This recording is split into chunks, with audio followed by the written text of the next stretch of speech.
So these religious zealots, these people full of faith in the Western sense, when the Westerners talk about faith. Tecton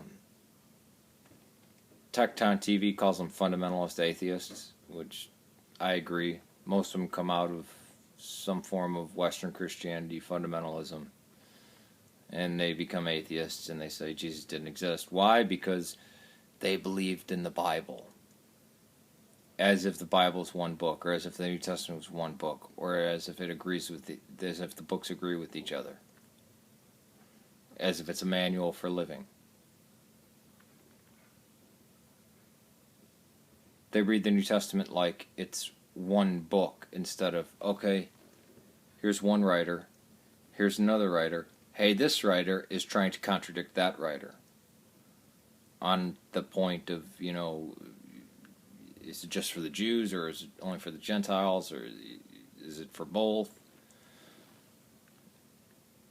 Or, hey, that guy is obviously writing and he hates Paul. He's anti-Pauline. But these people, the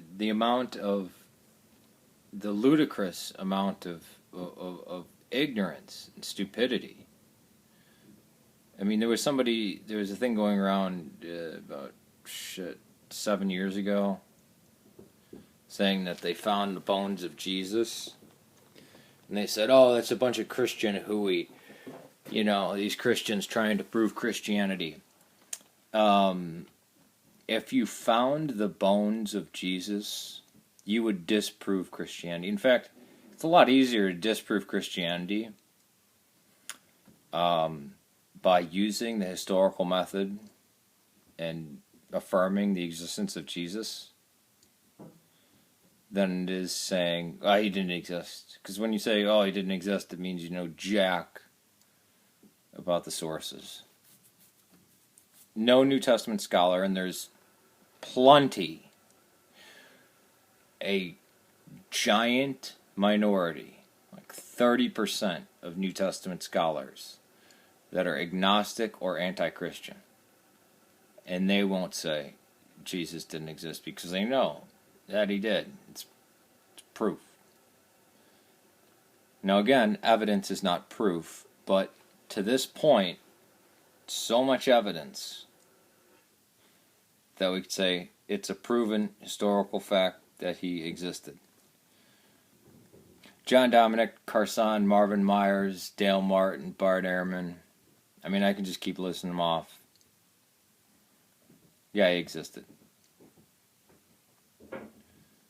Again, fairly certain about what he said. There are many things he said that pissed me off. That I'm like, yeah, I don't dig that. There are many things he said. It's beautiful wisdom in that, and much compassion. What did the crucifixion mean? I mean, things like original sin, or the idea that he was a blood sacrifice to the penal satisfaction thing. Those things were ideas that were added by the Western Latin Rite of the Roman Catholic Church under the Pope. Hundreds of years later, in one case, 1,000 years later. But it's ludicrous. EarlyChristianWritings.com. You have the 27 canon of the West. Again, in the East, there are plenty of churches that are extremely ancient, that have different codices or different canons of the New Testament. But you also have many anti-Christian writing. Again, I mentioned Tacitus, Pliny, Suetonius. Suetonius I don't really count. Again, it's a little too late for my taste. But you have writings that come from, that are just as early, in some cases earlier than some of the stuff in the New Testament, that talk about Jesus. You have things that are disinterested comments that mention offhand, "Oh, Jesus of Nazareth, that's sorcerer."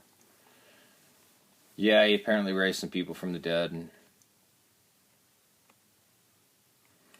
there's that garbage about Josephus. Oh, it was all forged. No, we know the half sentence that was interpolation.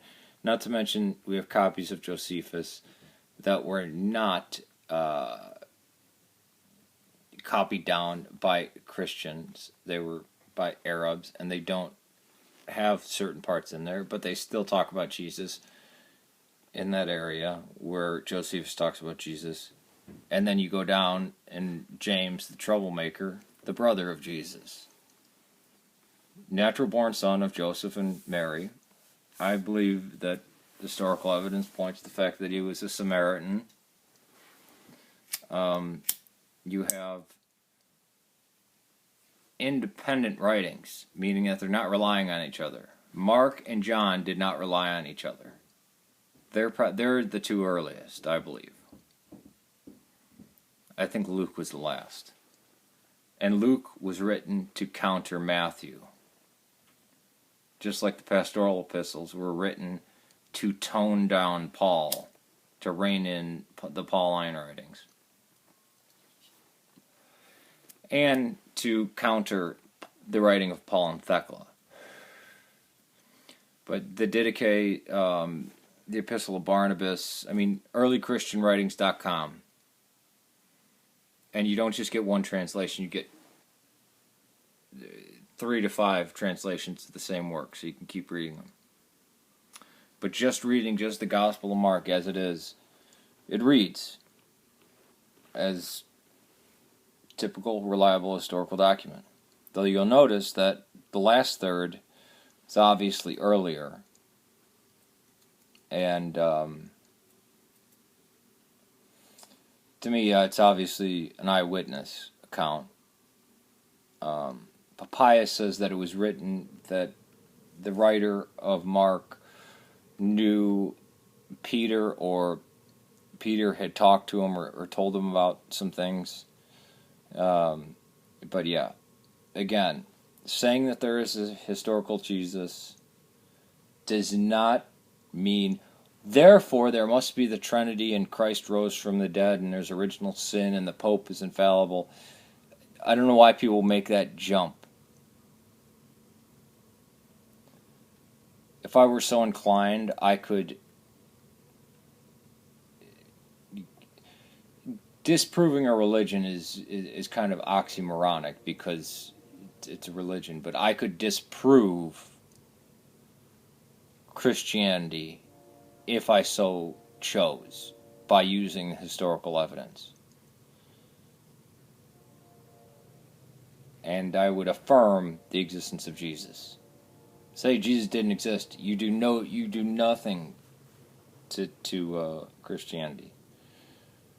I can talk to you privately where you can point stuff out and say, hey, yeah, he did exist, but I don't even want to mention that because I don't want to wreck anybody's, personal, deep, I guess you'd call it in the West, faith or hope or devotion. I don't want to fuck up somebody's devotion because that's a personal thing. But yeah, it's the height of stupidity, not even ignorance. Not even ignorance. It's not ignorance because you can go out there and find it. There's plenty of good scholarly sources and go to primary sources. Don't read a book by somebody. Go to the primary sources. That it's just stupidity. Or maybe you're just a troll.